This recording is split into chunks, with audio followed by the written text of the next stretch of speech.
ত্রয়োদশ জাতীয় সংসদের সাধারণ নির্বাচনে নির্বাচিত মাননীয় সদস্যবৃন্দ, আসসালামু আলাইকুম। আপনাদেরকে আন্তরিক অভিনন্দন। এখন আপনাদেরকে শপথ বাক্য পাঠ করানো হবে। আপনাদেরকে অনুগ্রহ করে দাঁড়িয়ে শপথ পাঠ করার জন্য অনুরোধ করছি।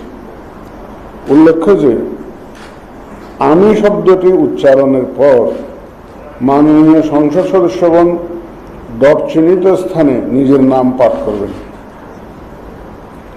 আমি সংসদ সদস্য নির্বাচিত হইয়া সশ্রদ্ধ চিত্তে শপথ বা দৃঢ়ভাবে ঘোষণা করিতেছি যে আমি যে কর্তব্যভার গ্রহণ করিতে যাইতেছি তাহা আইন অনুযায়ী ও বিশ্বস্ততার সহিত পালন করিব।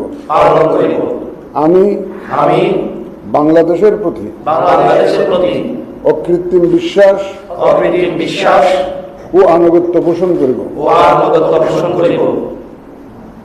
এবং সংসদ সদস্যরূপে আমার কর্তব্য পালনকে